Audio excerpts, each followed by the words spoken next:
ഇന്നലെ ഏവിയ പ്രസിമയുടെ വിശുദ്ധയുടെ തിരുനാളായിരുന്നുവല്ലോ. വർഷങ്ങൾക്ക് മുൻപ്, അതായത് ഒരു 25 കൊല്ലം മുൻപുണ്ടായ ഒരു സംഭവമാണ് ഞാൻ പറയാൻ പോകുന്നത്. അതായത് 24 കൊല്ലം മുൻപ് ഉണ്ടായ ഒരു അനുഭവം. ഏവിയ പ്രസിമയുടെ ഒല്ലൂരുള്ള അവിടെ ഉണ്ടായ ഒരു അത്ഭുതമാണ് ഞാൻ പറയുന്നത്. ഒരിക്കൽ ഞാൻ കാറായിട്ട് പുറത്ത് പോകുമ്പോൾ എനിക്ക് വളരെ അടുപ്പമുള്ള, ഞാൻ വളരെ പരിചയമുള്ള, എനിക്ക് വളരെ സ്നേഹമുള്ള ഒരു 14 വയസ്സായ ഒരു പെൺകുട്ടി എൻ്റെ കാറിൽ കയറുകയാണ്. കുറച്ച് ദൂരം പോയി കഴിഞ്ഞിട്ട് അവിടെ ഇറങ്ങാൻ വേണ്ടിയിട്ട് എൻ്റെ കാറിൽ കയറുകയാണ്. അങ്ങനെ ഞാൻ കാറിൽ കയറി. അപ്പം ഞാൻ പോകുന്നതിൻ്റെ അടുത്ത് തന്നെയാണ് ഇറങ്ങേണ്ടത്. അപ്പം ഞാൻ കയറിക്കൊള്ളാനും പറഞ്ഞു.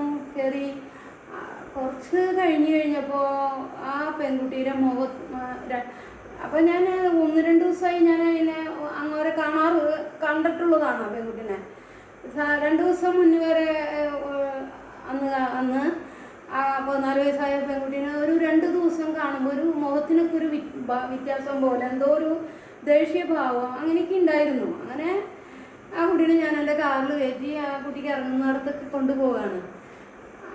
പോകുമ്പോൾ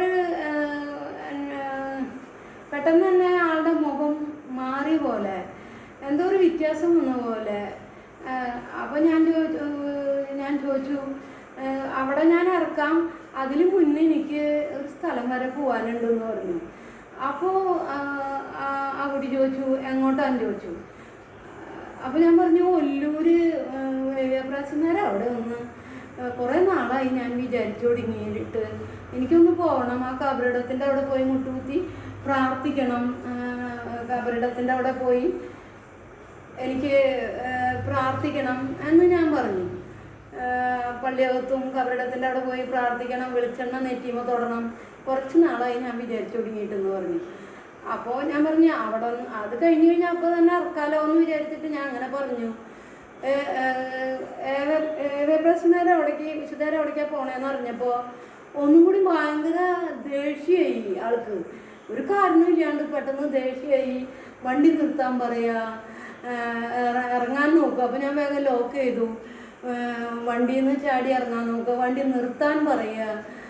ഞാൻ പറഞ്ഞു ഞാൻ അവിടെ പോവാണ്ട് ഞാൻ ഇനി നിർത്തില്ല. എനിക്ക് എന്തോ പന്തികേട് തോന്നി. ആളുടെ പെരുമാറ്റത്തിൻ്റെ ആ സ്റ്റൈലും എന്നോടുള്ള ആ ദേഷ്യഭാവവും പെട്ടെന്ന് എനിക്കെന്തോ ഒരു പന്തികേട് തോന്നി. നമ്മൾ ഭൂമിയിൽ നന്മയും തിന്മയും ഉണ്ട്, അതുപോലെ ഭൂമിയിൽ ദൈവവും പൈശാചിക ശക്തിയും ദൈവവും ഒക്കെ ഭൂമിയിലുണ്ട്, നമ്മളുണ്ടെന്നാണ് വിശ്വസിക്കുന്നത്.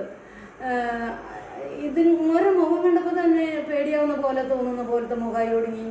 എന്ത് ചെയ്താൽ ഞാൻ ഇറങ്ങാനും സമ്മതിക്കില്ല. ഞാൻ വണ്ടി സ്പീഡിൽ വിട്ടു തുടങ്ങി ഒല്ലൂർക്ക് ഏവിയ പ്രസിമ വിശുദ്ധേരം അവിടെ. വാസ്തവം പറയുകയാണെങ്കിൽ എൻ്റെ തറവാട്ടും എഴുപത്തിങ്കിൽ എൻ്റെ ഭർത്താവിൻ്റെ തറവാട് പേരാണ് എഴുപത്തിങ്കിൽ. കാട്ടൂര് ആണ് ഏവിയ പ്രസിമയുടെ വീടും വിശുദ്ധേര വീടും. ശരിക്കും പറയുകയാണെങ്കിൽ അന്ന് കാലത്ത് എൻ്റെ ഭർത്താവിൻ്റെ അമ്മ പറഞ്ഞു കേട്ടിട്ടുണ്ട്, ഏവിയ പ്രസിമയൊക്കെ നമ്മുടെ അപ്പാപ്പന്മാർ തമ്മിലുള്ള കണക്ഷനാത്ര, അങ്ങനെയും പറഞ്ഞു കേട്ടിട്ടുണ്ട്. അങ്ങനെ ഞാൻ ഈ വണ്ടി എടുത്ത് പോവണ സ്പീഡിൽ ഇവർ വണ്ടി നിർത്താൻ പറഞ്ഞിട്ട് ഇപ്പം കുട്ടിയാകെ മാറി. പെട്ടെന്ന് എൻ്റെ സാരി പിടിച്ച് വലിക്കുക, എന്നെ പിച്ചുക, എൻ്റെ മുടി പിടിച്ച് വലിക്കുക, പുറത്തിടിക്കുക, തോളും പിടിക്കുക. ഞാൻ പറയുന്നുണ്ട് ഇത് വണ്ടിയൊക്കെ ചെയ്ത് ഇടിക്കാനാ പോണിട്ട് എന്നെ നിർത്തുന്നു. ഞാനവിടെ എന്നെ നീ തഞ്ചിയെ കൊന്നോ, എന്നാലും വേണ്ടില്ല, ഞാൻ അവിടെ പോവാണ്ട് ഇനി തിരിക്കണ പ്രശ്നമേ ഇല്ല എന്ന് പറഞ്ഞ് ഞാൻ വണ്ടി ഓടിച്ചു. അവിടെ എത്തുന്ന വരെയും എനിക്ക് നല്ല ഇടിയും പിച്ചും തിരുമ്പലും സാരി പിടിച്ച് വലിക്കലും വണ്ടി എന്നെ ഇറക്ക് എന്ന് പറഞ്ഞിട്ടാണ്, വേറെ ഒന്നുമല്ല. എന്ത് ചെയ്ത് ഞാനും കൂട്ടാക്കില്ല. അവസാനം 25 കൊല്ലമായിട്ടുണ്ട് ഈ സംഭവം നടന്നിട്ട്.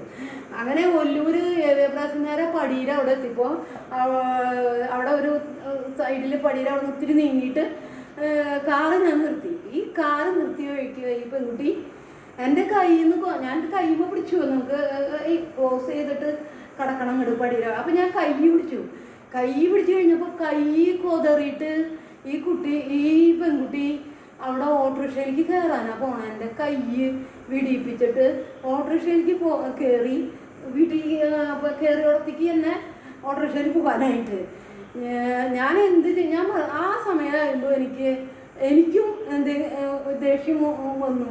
ഞാൻ ഈ കുട്ടിയോട് പറഞ്ഞു, കാറിലിരുന്ന് നീ എന്നെ കുറേ ഉപദ്രവിച്ചു, ഞാൻ എന്ത് തെറ്റാ ചെയ്തേ, ഇങ്ങോട്ട് കൊണ്ടുവന്നതാ, കാറിലിരുന്ന് നീ എന്നെ ഉപദ്രവിച്ചു, ഇനി നീ ഈ പടിക്കെത്തിയിട്ട് എൻ്റെ അകത്തേക്ക് വന്ന് കബറിടത്തിൻ്റെ അവിടെ പ്രാർത്ഥിക്കാനും ആ പള്ളിയകത്തേക്ക് കയറി ആ വെളിച്ചെണ്ണ തൊട്ട് പറ്റി പ്രാർത്ഥിക്കാനായിട്ട് ഇനി നീ സമ്മതിച്ചില്ലെങ്കിൽ ഞാനിപ്പോൾ ഇവിടെ വെച്ച് നിന്നെ ഞാൻ അടിക്കും, വെട്ടുവഴിയിലുള്ളവരൊക്കെ കാണും, നീയാണ് നാണം വിടുക, മര്യാദയ്ക്ക് എൻ്റെ കൂടെ പോന്നു, ശരിക്കും ഇത്ര നേരം നീ കാറിലിരുന്ന് എന്നെ അടിച്ചു, ഇനി ഞാൻ നിന്നെയാണ് അടിക്കാൻ പോകുന്നത് എല്ലാവരുടെ മുന്നിൽ വെച്ചിട്ട്.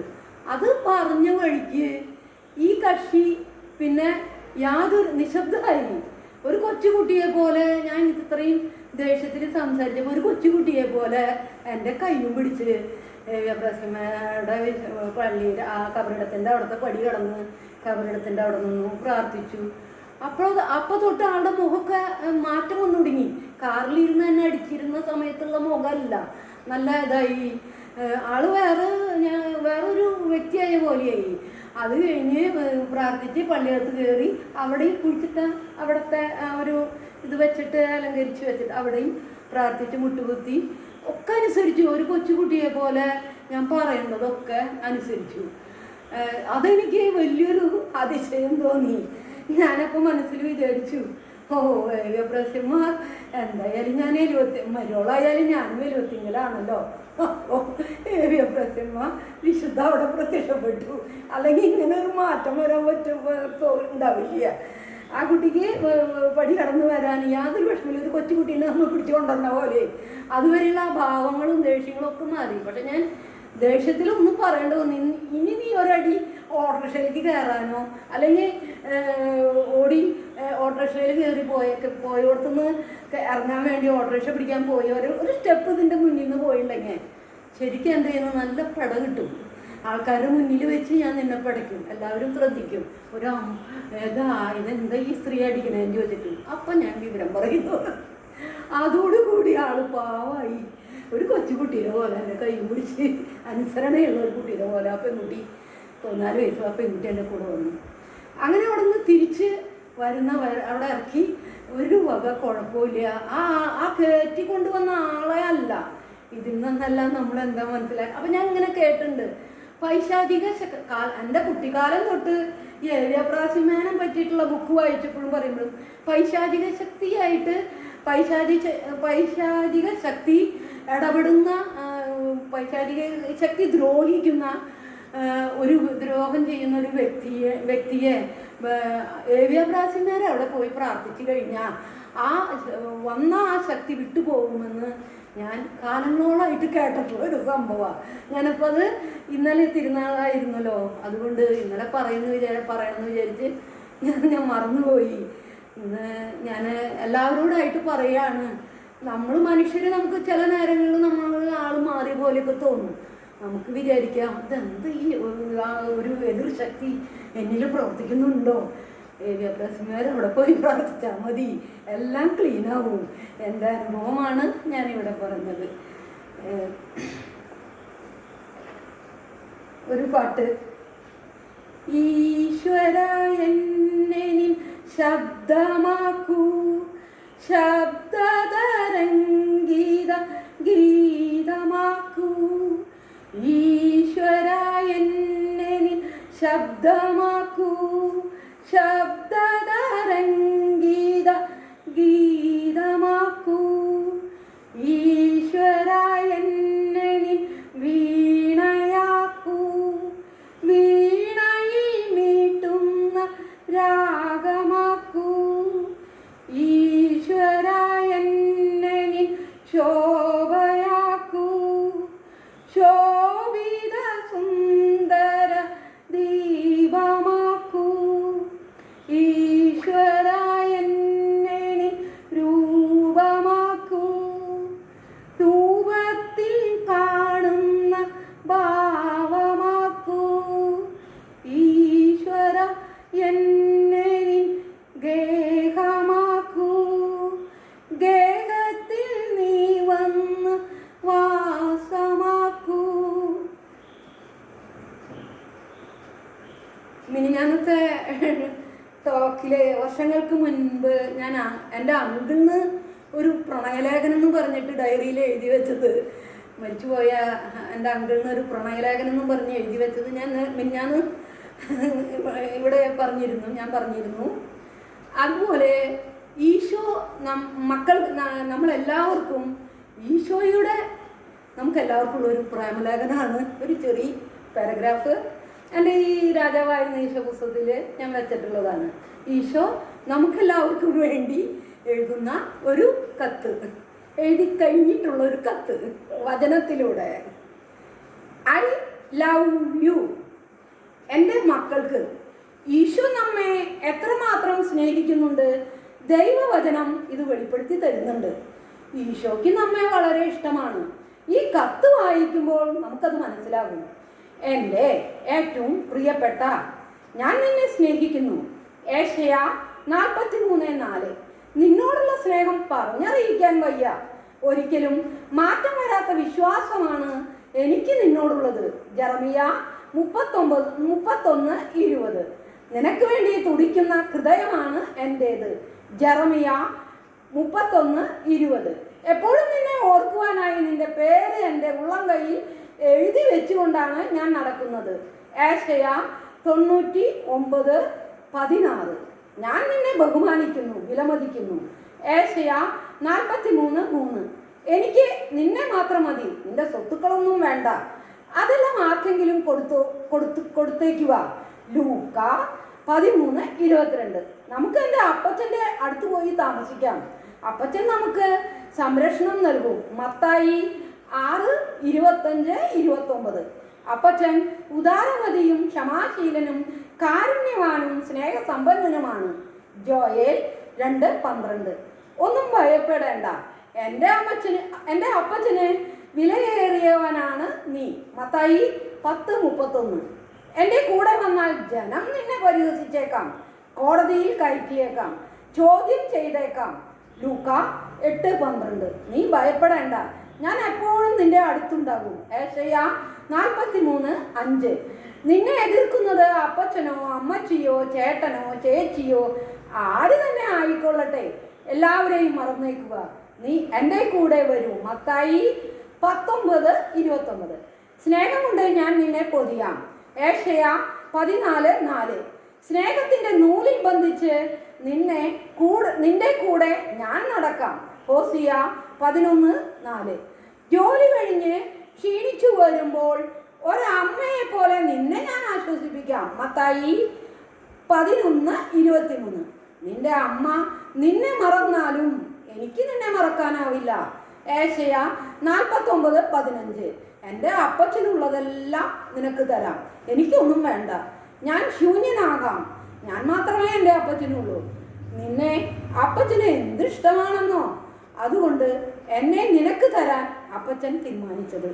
യോഹന്നാൻ 3:16. നീ വരുന്നത് നോക്കി ഞാൻ കാത്തിരിക്കുകയാണ്. ലൂക്ക 15:20. എന്നെ കൂടാതെ എന്തെങ്കിലും ചെയ്യാൻ നിനക്ക് കഴിയുമോ? യോഹന്നാൻ 15:5. എൻ്റെ മായാത്ത ചിത്രം നിന്റെ ഹൃദയത്തിലില്ലേ? കൊരിന്തോസ് 6:16. നീ എത്രയും വേഗം വരിക. ഹോസിയ 14:1. നിന്റെ ക്ഷേമത്തിനുള്ള പദ്ധതി എൻ്റെ മനസ്സിലുണ്ട്, ശുഭമായ ഭാവിയും പ്രതീക്ഷയും നൽകുന്ന പദ്ധതി. ജെറമിയ 29:1. അതുമായി നിന്നെ തേടിയിറങ്ങി. ലൂക്ക 19:10. ചിലർ എറിയുവാൻ ശ്രമിച്ചു. യോഹന്നാൻ 6:59. യോഹന്നാൻ 8:59. ചിലർ പരിഹസിച്ചു. മത്തായി 13:55 കൊല്ലാൻ ശ്രമിച്ചു.